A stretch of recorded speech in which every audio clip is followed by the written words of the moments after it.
본 방송에서 제공하는 투자 정보는 투자 판단에 대한 조언입니다. 방송에서 제공하는 주식의 가치, 가격 상승 및 가격 하락에 대해서는 방송사에서 보장하지 않습니다.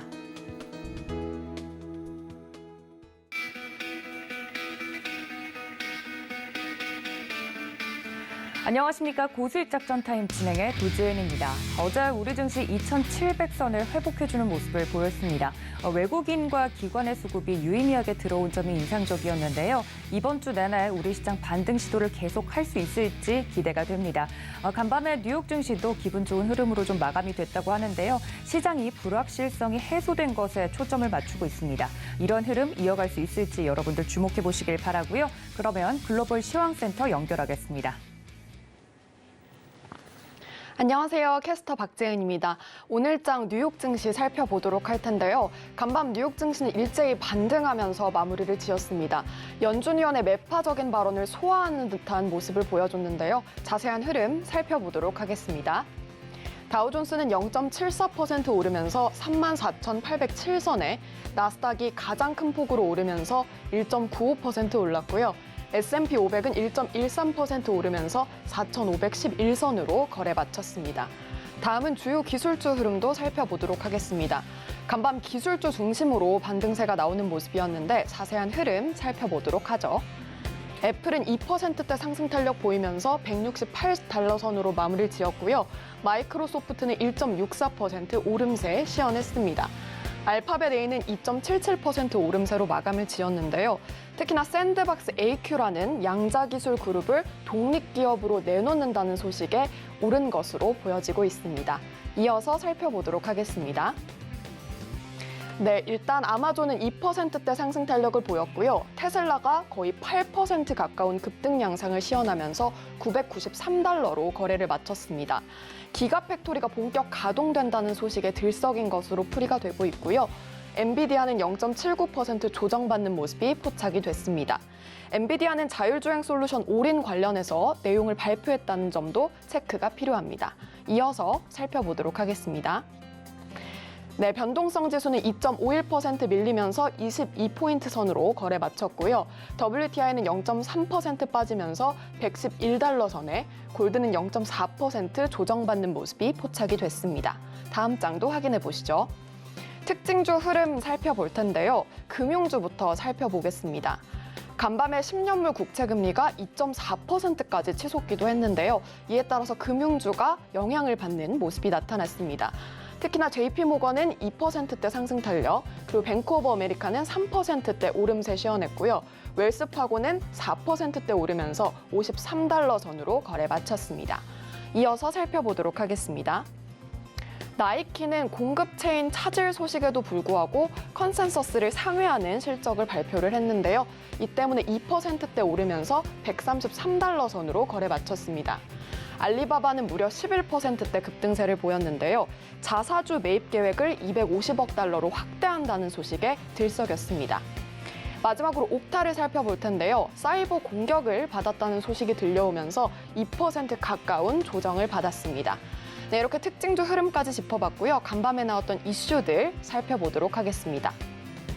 네, 먼저 저번 주에 인상적인 상승 내리를 보였던 뉴욕 증시였는데 앞으로 걱정과 그리고 기대가 상존한다는 내용이 나왔습니다. 자세히 살펴보도록 하죠. This stock market rally has more upside, but expect any relief to be brief 라고 밝혔는데 앞으로 더 큰 폭의 상승세가 예상이 되기는 합니다만 조정 기간을 일시적으로 겪을 수 있다라는 내용이 나온 겁니다. 자세한 내용을 들여다볼 텐데요. 먼저 이렇게 표현을 했습니다. More likely a reflex bounce라고 얘기를 하면서 지난주의 반등세는 아무래도 일시적인 기술적 반등일 것이다. 요거에 가깝다라고 강조를 한 건데요. 하지만 이 지표를 좀 살펴볼 필요가 있습니다.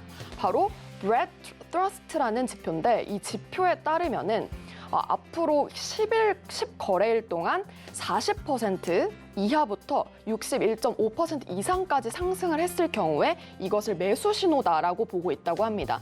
그런데 이것의 전제 조건이 지금 어느 정도 부합하는 상황이 벌어졌다고 하는데요. 하지만 한 투자 자문회사 회장이죠. 마틴은 이렇게 강조를 했습니다. 앞으로 매우 강력한 역추세 랠리의 잠재력은 있기는 하지만 아직까지 전제 조건이 완벽하지 않다라고 강조를 한 건데요. 특히 그의 발언을 자세히 살펴보도록 하겠습니다. 마틴은 이렇게 강조를 했습니다. 앞으로 highly likelihood of one or maybe two retest of the market's recent low before a new bull market leg will be launched 라고 하면서 앞으로 상승장이 펼쳐지기 전에 한두 차례 조정을 거칠 수 있다라고 강조를 한 겁니다. 이렇게 뉴욕 증시가 간밤에는 반등을 했지만 반등 구간에 안착할 수 있을지 귀추가 주목이 되고 있는데요. 잠시 후에 이재선 연구원과 함께 시장의 방향성을 함께 탐색해 보도록 하겠습니다. 이어서 살펴보도록 하겠습니다. 다음 기사는 최근에 고인플레이션이 계속되고 있는데 비료 가격이 또 한 번 급등을 했다라는 소식이 나왔습니다. 자세한 기사 내용 살펴보면 Fertilizer prices are at record highs. Here's what that means for the global economy라고 밝혔는데요. 비료 가격이 사상 최대치를 도달을 했습니다. 이것이 글로벌 이코노미에 어떤 영향을 줄지 세계 경제에 영향을 한번 짚어보도록 할 텐데요. 자세한 내용을 좀 들여다보도록 하겠습니다. 일단은 가장 큰 문제점을 얘기를 하자면 우크라이나와 러시아의 분쟁 상태가 지속된다는 점입니다. 특히나 그로 인해서 prices for raw materials that constitute the fertilizer markets are up 30% since the turn of the year and now exceed those seen during the food and energy crisis in 2008이라고 밝혔는데요. 이 원자재 가격이 폭등을 한 것이 촉발을 하고 있다, 인플레이션의 원인이 되고 있다라는 내용입니다. 이것이 얼마나 심각한 내용이냐면 2008년에 위기를 거의 뛰어넘는 수준이다라고 밝힌 건데요. 이 때문에 이게 문제가 되고 있는 것이 강조가 되고 있습니다. 그리고 또 추가적으로 살펴보면 원자재 가격이 연초 이후에 30%나 뛰어 올랐다고 강조를 하기도 했습니다. 러시아와 우크라이나는 최대 농산물 생산국 중에 하나이기 때문에 더 우려가 커지고 있는데요. 천연가스도 비료의 핵심인데 전 세계적으로 지금 러시아에 의존을 하고 있기 때문에 이 부분도 좀 체크가 필요합니다. 높은 가격과 공급 부족이 계속되는 만큼 고인플레이션의 장기화가 우려되고 있는데요. 더 심각해질 수 있는 만큼 상품 시장의 변동성 체크가 필요합니다. 마지막 기사 살펴보도록 하겠습니다. 일단 러시아와 서방 국가의 갈등이 계속해서 심화가 되고 있는데 러시아가 미국을 사이버 공격을 할 수 있다라고 강조를 했습니다. 그에 따라서 바이든 대통령의 의견이 나왔는데요. Biden administration says several hundred companies given classified briefings about potential for Russian cyber attacks. 바이든 행정부에서 러시아의 이 사이버 어택, 즉 이 공격을 좀 준비를 하고 있다라는 내용이 나왔습니다. 특히 민간 기업 수백 기업에게 이런 브리핑을 진행을 했다고 하는데요. 자세히 살펴보도록 하겠습니다. 먼저 강조한 내용을 살펴보면 이 바이든 행정부의 국가안보 담당자는 이렇게 밝혔습니다. We gave classified detailed briefing to the companies and sectors for which we had some preparatory information이라고 밝히면서 우리는 좀 준비된 information, 즉 정보가 있었다라고 밝히면서 이 민간 기업들에게 자세히 긴밀하게 브리핑을 진행을 했습니다. 그리고 덧붙인 것이 앞으로 스캐닝 웹사이트, hunting for vulnerabilities 등의 공격이 이어질 것이다라고 보고 있는데요. 웹사이트를 스캔하는 것, 그리고 앞으로 좀 안 좋은 점, 그 약점을 찾아서 캐치해낼 것이다, 잡아낼 것이다라고 보고 있는 겁니다.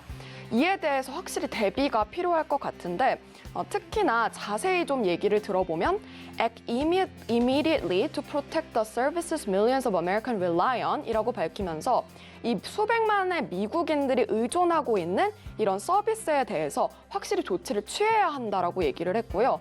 또 추가적으로 to use the sources the federal government makes available 이라고 밝히면서 연방정부가 사용할 수 있게 만드는 자원을 활용할 수 있도록 해야 한다고 강조를 했습니다. 하지만 러시아의 대변인은 이에 대해서 국가적인 차원의 도적 행위에 가담하지 않았다라고 강조를 했는데요. 일축한 내용이 나온 것이죠. 앞으로 러시아와 미국의 사이버 전쟁이 우려가 되고 있는 가운데 이 소식이 국내외 보안주의 흐름에 어떤 영향을 줄지 잠시 후 김민수 대표님께서 자세히 분석해드리도록 하겠습니다. 지금까지 외신 브리핑이었습니다. 네, 지금 막 올라오고 있는 외신 기사들과 뉴욕 증시 마감 상황까지 체크를 하고 넘어왔습니다. 그럼 첫 번째 코너로 넘어가 보도록 할 텐데요. 이 시간을 늘 꽉 채워주시는 분이죠. 레몬리서치 김민수 대표님 연결되어 있습니다. 대표님 안녕하십니까? 네, 안녕하십니까? 네, 반갑습니다. 첫 번째 이슈로 바로 좀 넘어가 볼 텐데요. 글로벌 외신센터에서도 저희가 체크를 했지만 서방의 러시아에 대한 제재가 계속되면서 러시아가 좀 고립되다 보니까 사이버 공격에 대한 가능성이 높아지고 있다고 합니다. 우리나라도 좀 선제적인 조치를 취했다고 기사가 나오고 있는데 이 부분에 대해서 대표님 의견 어떠십니까? 네, 사이버 공격 가능성 커지고 있고요. 준비해야죠. 대비해야 될 것 같고요. 근데 지금 동향을 보게 되면은 이제 먼저 미국에서도 국토안보부는 미디어에서 많이 보던 건데, 예, 그래도 이제 본격적으로 움직입니다. 사이버 안보와 관련된 쪽이나 또 인프라 관련된 보안 시스템 쪽에서 또 관련된 네트워크 보호를 위해서 정보 및 지침을 공유하겠다. 즉 위협이 들어오다 보니까 이에 따라서 준비를 하겠다는 입장들이 충분하고요. 게다가 또 유관 기관이나 그리고 또 어떤 동맹국과도 이를 공유하면서 철저히 대비해 가겠다라고 했던 내용들이 지금 가장 큰 핵심이라고 보여지고 있는데요. 그만큼 사이버 관련된 그 사이버 보안이나 그리고 또 사이버 공격에 대해서 얼만큼 수비를 잘할 수 있느냐, 이것도 지금 강하게 부각을 받고 있는 또 하나의 영역이라고 봐야 될 것 같고요. 그래서 결론적으로 보게 되면은 이번에 러시아 우크라이나 사태 쪽에서 나왔던 흐름들로 봤을 때도 이 현대전, 그래서 과거에 단순하게 우리가 이제 침공한다라고 하게 되면 뭐 한 30만 대군을 끌고 어떤 나라로 쳐들어간다라고 했었을 때 가게 되면은 그냥 이제 붙는 거죠. 그리고 물리적으로 충돌이 나왔었을 때 나오는 여러 가지 피해나 그리고 또 전력 손실 이런 게 많다 보니까 일단 지금은 가장 먼저 이 공격을 하겠다라고 하는 흐름이 나오게 되면은 먼저 이를 준비 과정이 나오게 됩니다. 그래서 이번에도 잘 보여줬듯이 일단 첫째 단계가 아무래도 IT가 역할을 상당히 크게 하다 보니까 주요 기관 산업과 아니면은 정부 관련된 기관들, 그리고 또 혹시나 이를 통해서 어느 정도 효율적으로 움직일 수 있는 시스템에 대해서 먼저 사이버 공격이 들어가죠. 그래서 이를 어떤 기관 산업 중심으로 마비를 시키는 게 먼저. 그렇게 되면은 이렇게 좀 당황하는 사이에 이거 막 복구하려고 여러 가지 노력하는 사이에 2단계가 이제 주요 시설들 미사일로 공격을 하죠. 그래서 어떤 대부분의 뭐 군수 물자 생산되는 데나 아니면은 군수 장비들 모여 있는데 또 기지 창고, 예, 이런 또 군수 물류 창고 이런 것들을 공격해서 먼저 회복하지 못하게 타격을 가고, 세 번째로 이제 직접 보병이나 또 기갑 부대가 들어가서 어느 정도 손실을 최소화하고 병력 손실을 최소화하고 거기서 효과적인 점령이 들어간다라고 하게 되면 이런 흐름을 보여줬었을 때 나오는 첫 번째 단계가 이 사이버전과 관련된, 그리고 또 이를 또 공격을 하는 현상들이다라고 볼 수 있는 상황들이죠. 그래서 이런 이 변화가 앞으로도 계속 도전을 받을 거고, 그에 따라서 얼마나 잘 방어를 해내느냐에 따라서도 상당히 중요한 상황으로 나오는데, 그 전부터도 이 부분이 상당히 문제가 많이 됐었던 부분들이죠. 지난 저희 약 한 1년 전의 기억으로 본다고 하더라도 또 송유관 관련돼서 북미 쪽이죠. 이 송유관 관련돼서 이를 제어하는 시스템을 디도스나 아니면 어떤 이쪽을 뭐 잘하는 건 아니다 보니까, 예, 이런 사이버 공격을 통해서 어떤 시스템을 마비시키고 돈을 요구했는데, 관련된 업체에서는 이를 돈을 안 주고 해결할 수 있는 방법이 또 복구를 하는데도 상당히 오랜 시간이 걸리고 그래서 결론은 한 뭐 하루 이틀 정도 송유관이 마비되다 보니까 상당히 또 난리가 났었죠.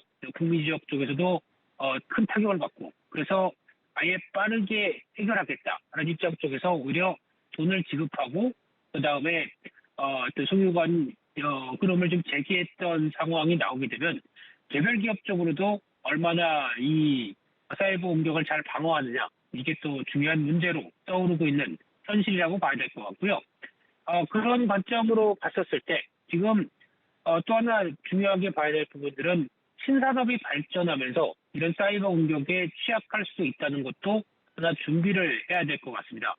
저희가 보통 신산업 하게 되면은 4차 산업혁명에 들어오는 대표적인 것들, AI부터 메타버스 그리고 또 자율주행도 마찬가지고요. 그리고 자율주행 같은 경우도 차가 알아서 가는 줄 알고 손 놓고 뒤에서 있었는데 내 차가 사이버 공격에 당해서 어떤 폭발물 쪽으로 돌진한다든가 그러면 아주 큰일 나는 현상들이 나오겠죠.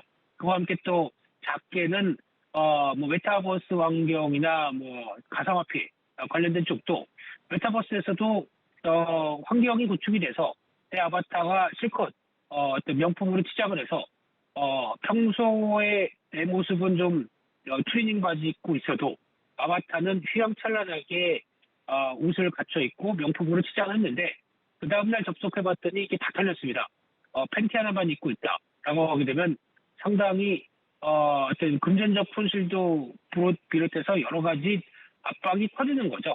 그러다 보니까 이런 메타버스 환경이나 신산업들이 모두 다 발달할 때 또 하나 체크하고 보완해야 될 상황들이 이런 사이버 보안 관련된 쪽, 네트워크 보안도 상당히 중요하다라고 바라봐야 되는데 여기서 또 하나 맹점이 기업들은 이런 쪽을 준비하고 정부도 이런 쪽을 준비한다라고 해서 그래 우리 해보자라고 하는데 이게 생산성이 높은 분야는 아닙니다. 그러니까 즉 사이버 보안 쪽에 돈을 많이 들인다고 하고 또 네트워크 방어벽을 구축한다고 한다고 하더라도 이게 그러면은 이걸 통해서 우리 기업의 비용을 썼지만 오히려 더 어떤 성과가 좋아질 겁니다라고 얘기할 수 없는 부분들이죠.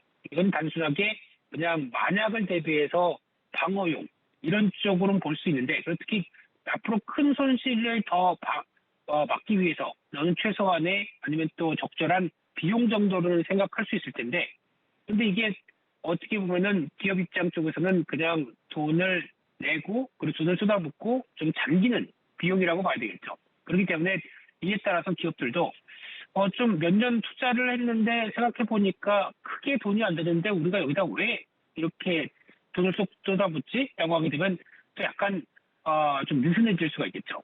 그런 느슨한 틈을 타서 또 사이버 공격은 계속되고 그렇게 되면 또 좀 몇 년 어떤 강하게 투자를 안 했더니 또 공격 들어오네 이런 상황이 나올 수도 있다 보니까 아무래도 이 부분에 대해서는 계속 환기는 필요하다라고 봐야 될 부분이고요.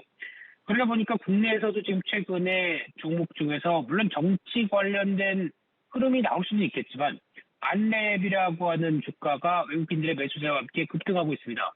물론 안철수 위원장의 앞으로의 동태와 행태를 생각하면서 움직였던 흐름일 수도 있어도 하지만 지금 JP모건이 지분을 5% 이상 확보할 정도로 뭔가 다른 걸 보고 있다라고 하게 되면 국내 굴지의 보안회사에 대해서 어떤 지분율을 높여가는 쪽으로 나온다라고 하게 되면 이를 또 긍정적으로 볼 수 있는 측면들도 있죠.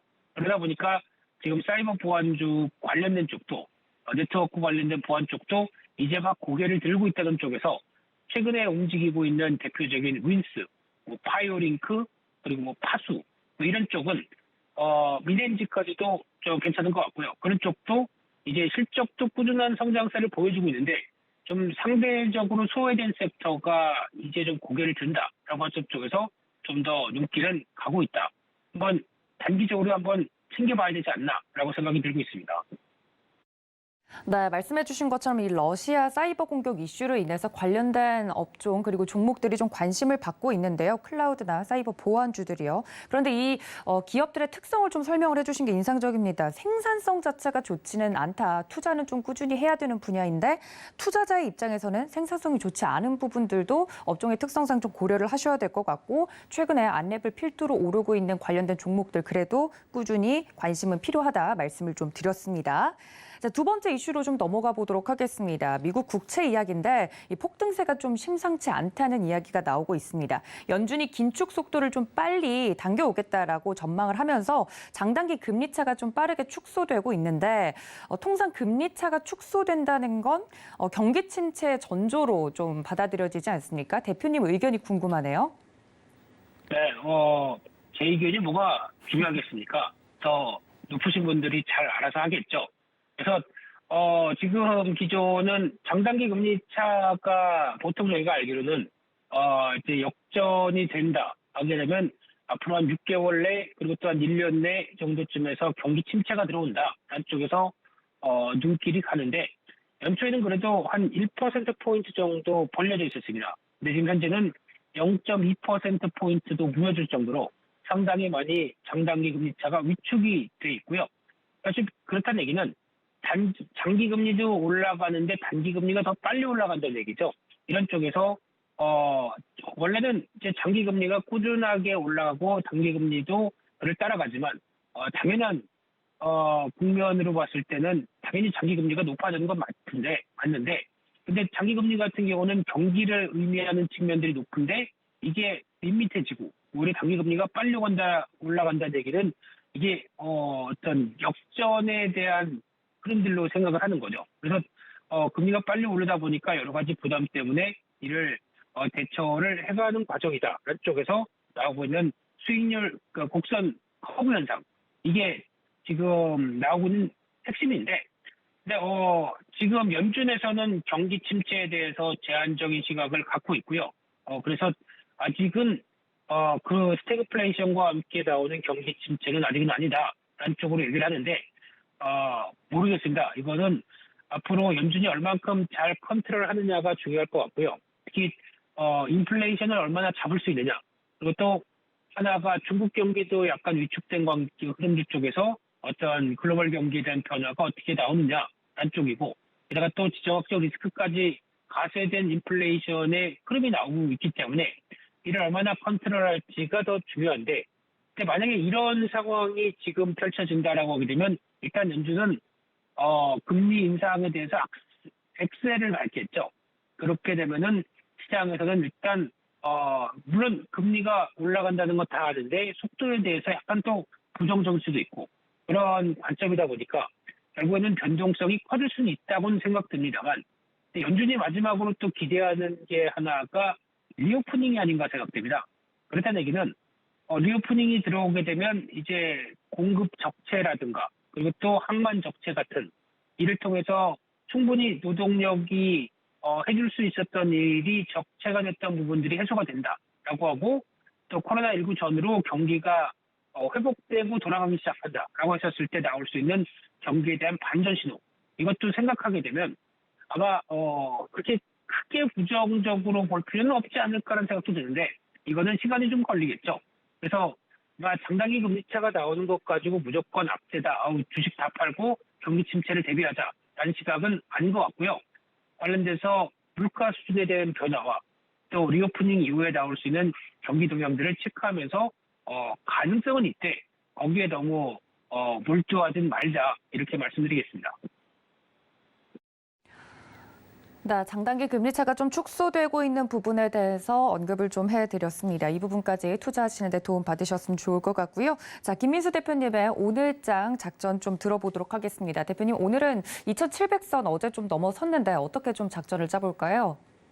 네, 어제 잘 그래도 상승했고 오늘 미국 시장도 좋다 보니까 한 2,750은 한번 좀 가야 되지 않을까로 바라보는데 하지만 지수 자체가 강하지는 않다는 게 눈길이 가고요.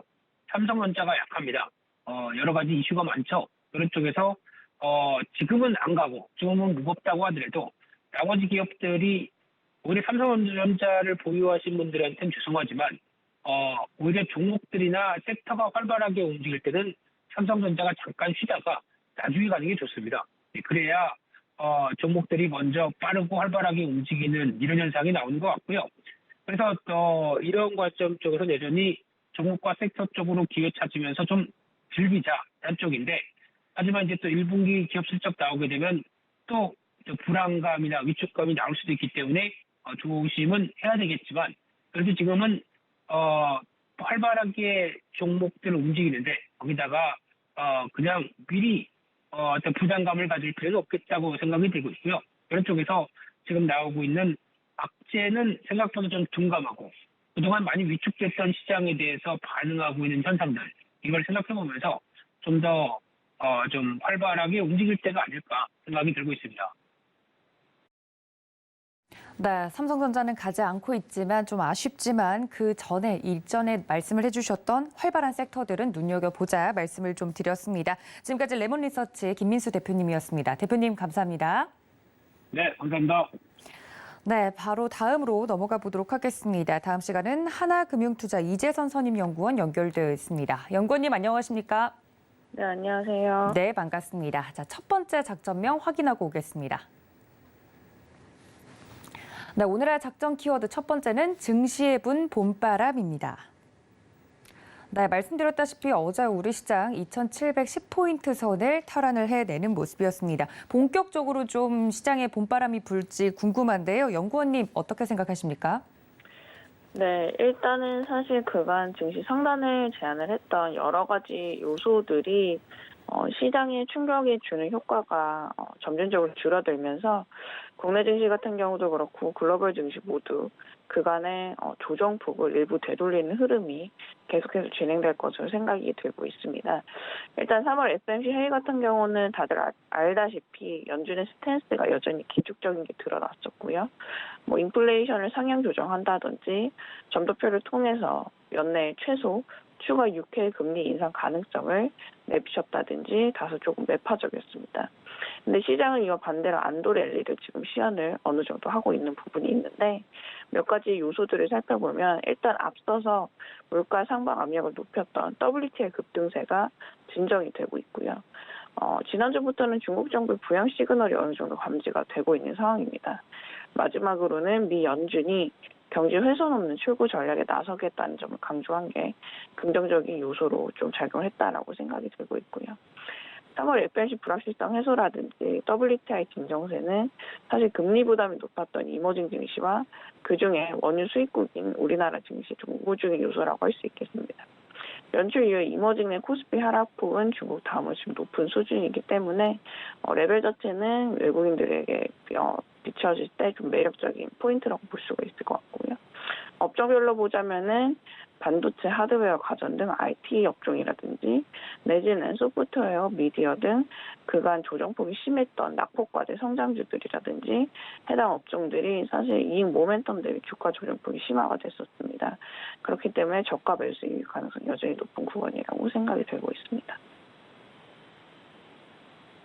네, 시장이 긍정적으로 시그널을 좀 받아들이고 있는 모습에 대해서 설명을 좀 해드렸습니다. 반등 가능성에 대해서 이야기를 좀 해드렸는데요. 그럼 이어서 다음 작전명도 확인해 보도록 하겠습니다. 함께 보시죠. 네, 두 번째 작전 키워드 파월 매파 발언입니다. 네, 물론 시장은 불확실성 해소로 이 이슈를 좀 소화하고 있는 모습인데요. 파월 의장이 굉장히 강력하게 빅스텝에 대해서 0.5%포인트 금리 인상에 대해서 좀 시사를 하는 바를 보였습니다만 이 발언에 대해서는 저희가 어떻게 해석을 해야 될까요? 네, 그런 부분을 시사한 점이 있긴 했지만 사실 그 이후에도 시장 같은 경우는 오히려 조정을 받는다기보다는 사실 상승 흐름을 계속해서 이어가는 모습을 보였었는데요. 미 연준의 금리 인상도 예상보다 좀 매파적인 결정이었다라는 반응도 있고, 파월의 의장의 발언도 있었지만 시장이 그다지 충격을 받지 않은 이유는 아무래도 스태그플레이션을 우려한 미 연준의 급진적인 금리 인상보다는 오히려 강력한 노동시장, 수요를 기반으로 한 그 금리 인상 부분을 이제 미 연준이 어느 정도 정당화하면서 이제 긴축 경로를 이어가는 흐름을 보일 것이라는 예상이 있기 때문이라고 보시면 될 것 같습니다. 과거 석유파동 1, 2차 공황 같은 경우는 일단 스태그플레이션을 우려를 많이 했고 미 연준도 굉장히 급진적인 금리 인상을 단행을 했는데 이 이후에 나타냈던 특징 중에 하나가 리세션 속도가 빠르게 상승을 하면서 실제로 리세션이 발생을 했습니다. 아직까지 우리 그 지표들, 일부 지표들 같은 경우를 보자면은 리세션이 발생할 속도 가능성을 낮게 잡고 있기 때문에 이러한 점이 또 긍정적인 부분으로 작용을 한 것 같고요. 이번 금리 인상 같은 경우는 수요 견인형 인플레이션 파이터 역할을 하는 중앙은행의 긴축 경로 정당성을 부여했기 때문이라고 생각이 들고 있습니다. 파월 의장 같은 경우는 인터뷰를 통해서도 사실 이번 금리 인상 같은 경우가 강력한 노동시장의 초과 수요를 억제하기 위한 점이라는 걸 좀 강조를 했었고요. 네, 관련돼서 시장은 오히려 불확실성이 좀 거친 부분에 집중을 하고 있는데 파월의 그 이후에 이어질 발언에 대해서도 여러분들이 체크를 계속해서 해주셔야 될 것 같습니다. 자, 그렇다면 오늘장 어제 2,710포인트 선에 조금 회복을 해줬기 때문에 앞으로가 더 중요할 것 같은데 오늘장 어떤 대응 방법이 필요할까요? 네, 오늘장도 사실 미국장의 연동을 받아서 양호한 흐름을 보여줄 걸로 생각을 하고 있고요.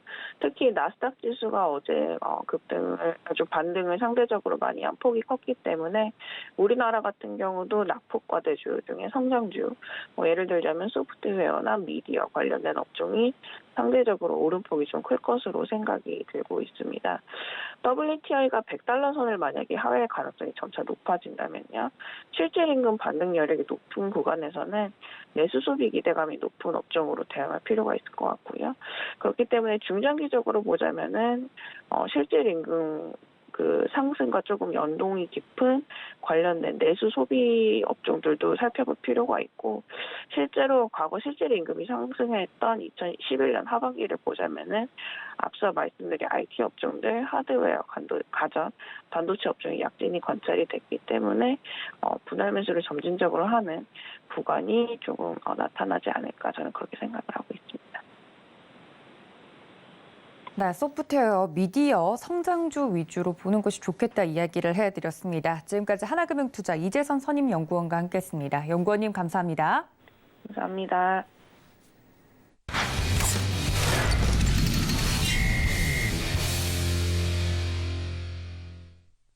네, 이번 시간은 글로원 파트너스 이성웅 이사님과 함께 국내 증시에 딱 맞는 전략 세워보도록 하겠습니다. 이사님 안녕하십니까? 네, 안녕하세요. 네, 반갑습니다. 자, 첫 번째 이슈로 좀 넘어가 볼 텐데요. 1분기 실적 시즌 등 확인해야 될 요인이 4월부터 대기를 하고 있는 상황입니다. 이때 우리가 좀 눈여겨봐야 될 부분들이 궁금한데 지금 짚고 가야 할 업종이 있다면 어딜까요? 네, 일단은 그 업종상으로 봤을 때 저희가 그 분기 실적 같은 경우를 체크를 할 필요가 있는 구간이고요. 그렇다 보니까 이 분기 실적 같은 경우가 그 예상치보다 상회를 하는 그러한 업종들을 체크를 하고 주가 추이를 이와 연동해서 바라볼 필요가 있을 것으로 보입니다. 왜냐하면 그 통상 분기별로 실적이 발표되는데 여기에서 비수기였는데 잘 나온 업종이 다음 분기까지 연속성이 있는지 여부를 첫 번째로 체크를 할 필요가 있고요. 원래 호조기인데 여기에서 예상 실적보다 잘 나왔고 다음 분기까지 연속해서 잘 나올 수 있는 업종을 두 번째로 체크할 필요가 있겠습니다. 이렇게 실적을 체크하는 이유는 아무래도 대표 업종이 연속되는 실적이 잘 나오는 부분에서 나타날 수 있기 때문에 체크가 필요하다고 말씀을 드렸고요. 그렇다 보니까 이와 같이 실적과 연동해서 움직이는 업종 같은 경우가 통상 그 주가 같은 경우도 선행해서 다음 분기 실적이 나오기 전에 움직일 가능성이 매우 높기 때문에 이러한 업종 같은 경우의 주가를 추이를 체크할 필요가 있다고 보입니다. 이번 분기에 긍정적인 실적이 나타났던 업종은 IT인데요. 그 IT 안에서 모든 모든 종목의 실적이 좋았던 게 아니라 그 인쇄로 기판 부분이 4분기가 비수기인데 실적이 좋은 걸 저희가 확인을 할 수 있었고 1분기까지 연속해서 그리고 뭐 올해까지도 긍정적인 실적이 예상이 됩니다. 그렇다 보니까 첫 번째로 인쇄회로 기판과 관련된 업종을 체크를 하고 갈 필요가 있겠고요. 두 번째로 그 엔터 3사 같은 경우 그리고 추가적으로 전체적인 엔터 업종 같은 경우가 실적 예상치를 뭐 소폭이라든지 상회하는 그러한 실적을 발표했기 때문에 엔터 업종도 체크를 하고 갈 필요가 있겠습니다. 네, 관련돼서 두 가지 업종을 좀 이야기를 해주셨는데 첫 번째부터 이야기를 좀 나눠보도록 하겠습니다. IT, 그 안에서도 실적이 찍히고 있는 기판 관련된 쪽을 주목할 만하다 말씀을 드렸는데요. 거기에 따른 특징주 어떤 종목을 볼까요? 네, 인쇄로 기판과 관련된 업종 안에서 오늘의 특징주는 심텍을 말씀드리도록 하겠습니다. 어제 같은 경우 그 기판과 관련된 대덕전자라든지 심텍의 주가가 강한 모습을 확인을 할 수 있었고 올해 상반기 그러니까 1분기 장이 그렇게 좋지 않았지만은 기판과 관련된 종목들 주가 흐름 같은 경우는 시장 대비해서 강세를 나타내는 걸 저희가 확인을 할 수 있었습니다. 비록 어제 절대 주가는 상승을 했지만은 실적만 놓고 본다면 4분기에 매출액이 3,901억 원을 발표를 했었고요. 이 수치는 전년 대비해서 40% 높고 전 분기 대비해서는 7% 정도 상승한 수치가 나타났습니다. 그리고 영업이익은 732억 원을 발표를 했었는데요. 전년 대비해서는 397% 상승한 수치고 전 분기 대비해서는 45% 상승한 수치를 나타냈습니다. 전체적인 시장의 예상치는 매출액은 3,920억 원이었고요. 영업이익은 630억 원이었는데 매출액은 비슷한 수준으로 발표를 했고 영업이익은 예상치 대비해서 100억 원 이상 잘 나오는 수치였습니다. 100억 원 이상 잘 나오는 수치 자체가 통상 그 기판 업체는 4분기가 비수기인데 비수기라고 하면은 실적 예상치가 낮게 잡혀 있는 경향이 있거든요. 이 낮게 잡힌 수치 대비해서 통상 한 20% 정도 잘 나온다고 하면은 저희가 어닝 서프라이즈라고 해서 실적이 상당히 잘 나왔다고 판단을 하는데 여기에서 실적 같은 경우가 100억 정도, 그러니까 약 10% 이상 초과하는 실적을 발표를 하면서 실적은 긍정적으로 나타났다고 결론을 지어볼 수 있겠습니다.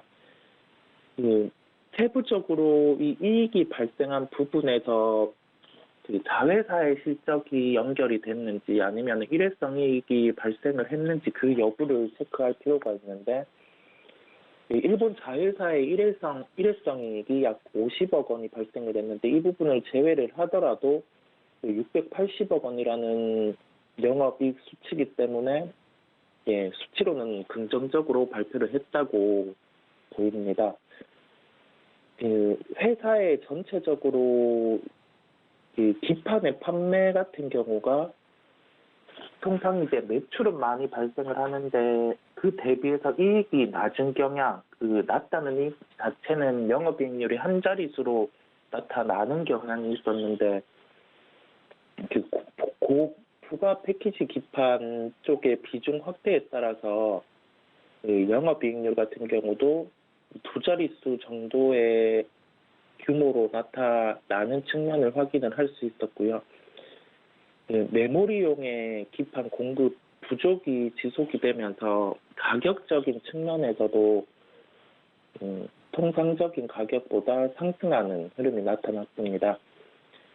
연말 측면이 되면은 반도체라든지 그러한 부분에서 재고 조정이 나타나는데 그러한 재고 조정이 있을 때는 미리 주문을 해 놓던지 아니면은 선행해서 주문이 돼 있는 부분에 대해서 통상적인 계획 대비해서 덜 팔린 부분을 삼각하든지 그러한 처리를 하는데 그러한 환경에서는 새로운 주문이 덜 나오기 때문에 이게 뭐 부품업체라든지 그러한 종목들은 실적이 안 좋기 마련인데 그러한 환경 속에서도 PC라든지 서버형 모듈 인테그로 기판 자체가 전분기 대비 증가하는 판매 수치가 나타났습니다. 그렇다 보니까 이러한 비수기에서도 긍정적인 실적을 낼 수 있는 요인이 된 것으로 보입니다. 4분기는 통상 비수기였는데 좋은 실적이 나온 걸 저희가 확인을 할 수 있었고요.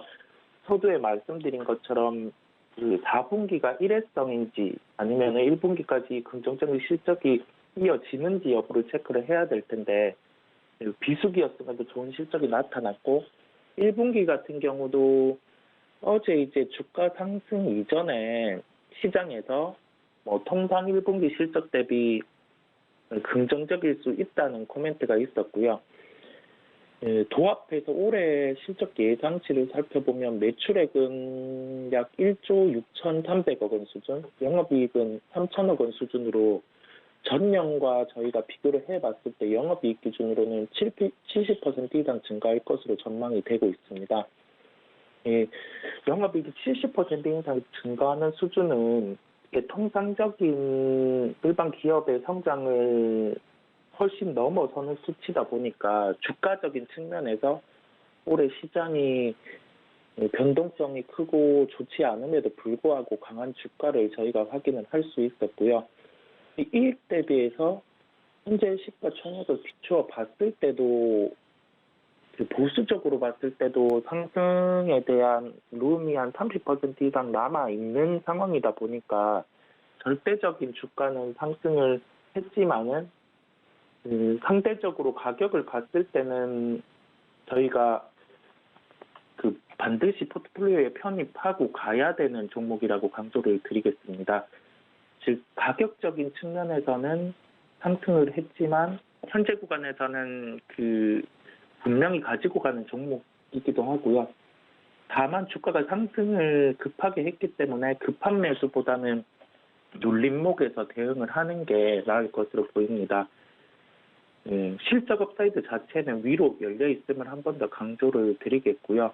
이런 점을 종합해 봤을 때 오늘 말씀드린 인테그로 기판과 관련된 업종은 올해 강할 수 있다는 점을 꼭 기억하시고 특징주 심텍 같은 경우도 관심 종목에 편입을 하셔서 체크를 할 필요가 있다고 한 번 더 강조드리겠습니다.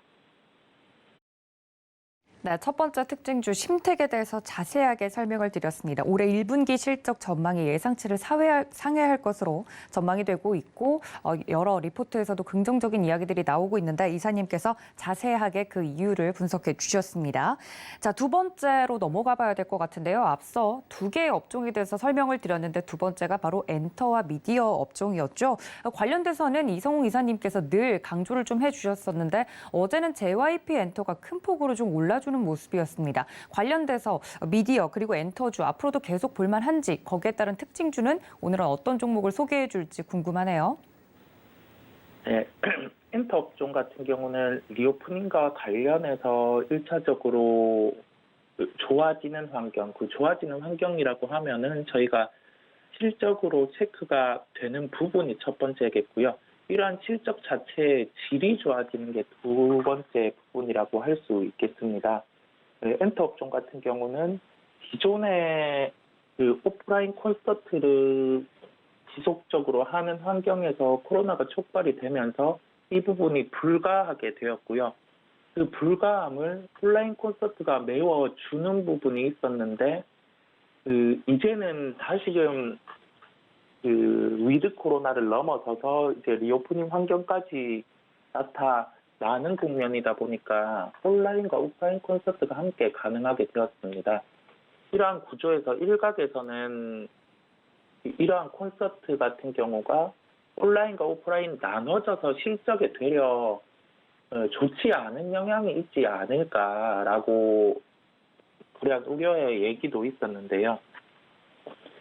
오프라인 콘서트가 열었을 때 이익이 10 정도가 잡혔다고 하면 오프라인 콘서트 같은 경우를 병행을 했을 때는 20 정도의 실적이 기여가 되면서 우려했던 실적 부진의 가능성을 되려 더욱 긍정적인 실적으로 나타나는 부분으로 저희가 확인을 할 수가 있었습니다. 그렇다 보니까 엔터 업종 같은 경우는 환경도 바뀌었고 이제 실적도 좋아지는 국면이다 보니까 강하게 주가가 상승을 하는 모습 저희가 확인을 할 수 있었고요. 어제 JYP 엔터 같은 경우는 연간 영업이익의 예상치 같은 경우가 기존보다 한 20% 이상 더 잘 나올 수 있다는 점이 증권가에서 부각이 되면서 그 3사 중에서 강한 주가 모습을 저희가 확인을 할 수 있었습니다.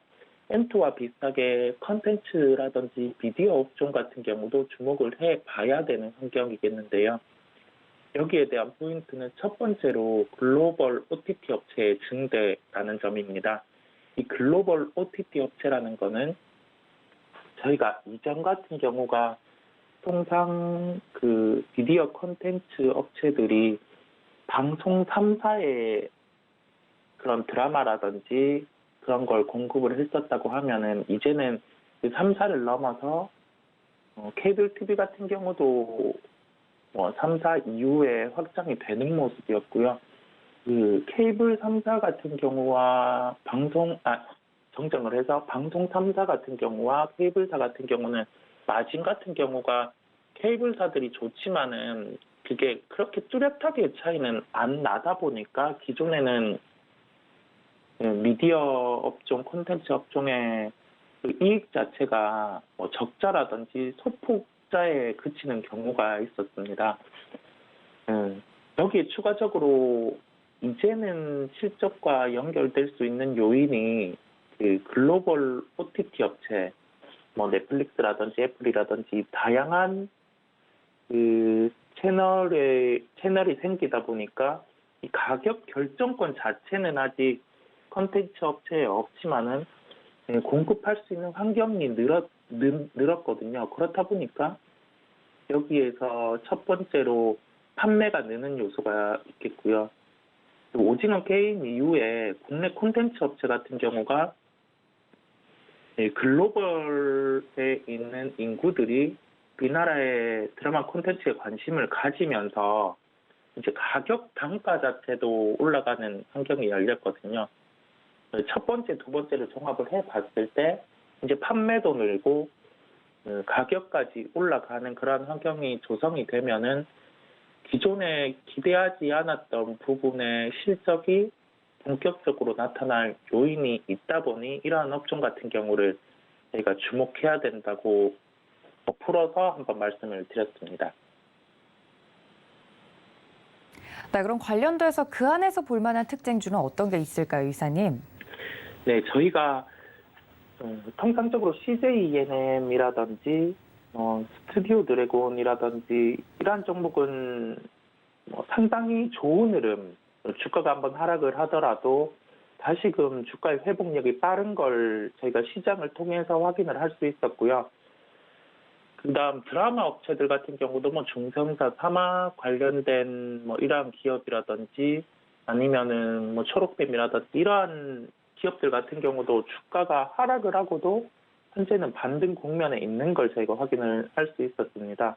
통상적으로 시장에서 많이 볼 수 있는 기업들 같은 경우는 그러한 실적의 기대감이라든지 부분이 주가에 반영이 많이 돼 있는 경우를 알 수가 있고요. 이러한 기업들 같은 경우는 하나의 팁이 신작 발표 스케줄이라든지 그런 걸 대입을 해서 이 부분이 히트를 칠 수 있을 가능성이 높다고 하면은 대입해서 매매를 하는 것도 필요가 있다고 보입니다. 시장에서 크게 안 알려지고 기업이 바뀔 수 있는 환경이 조성된 기업이 있다 보니까 오늘 말씀을 드리겠고요. 종목은 특징주는 탑코 미디어입니다. 조금 생소할 수 있는데 기존에 BMT라는 회사에서 그 탑코라는 회사가 합병을 한 구조고요.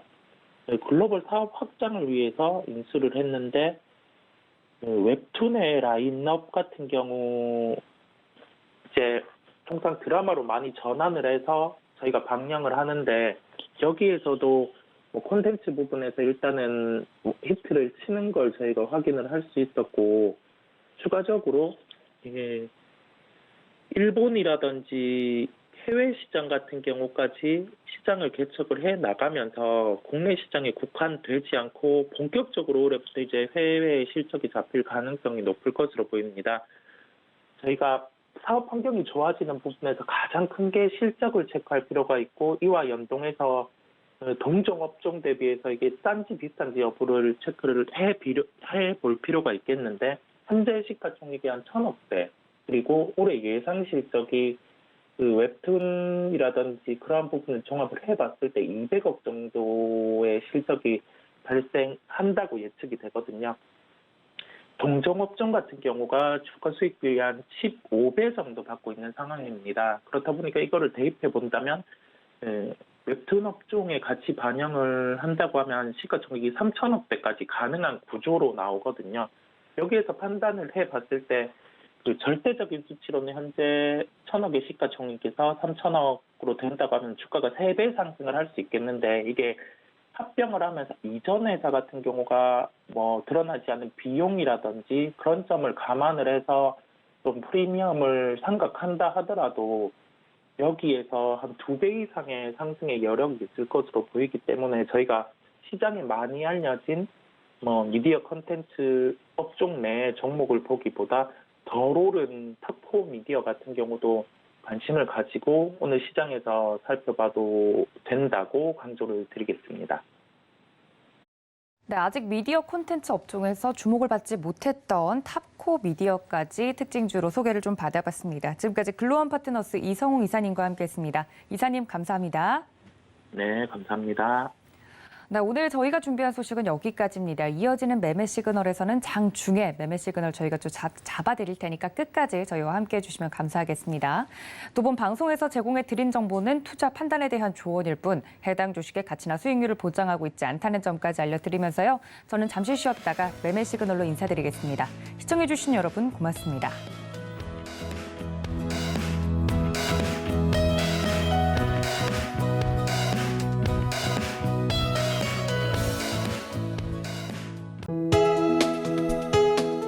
본 방송에서 제공하는 투자 정보는 투자 판단에 대한 조언입니다.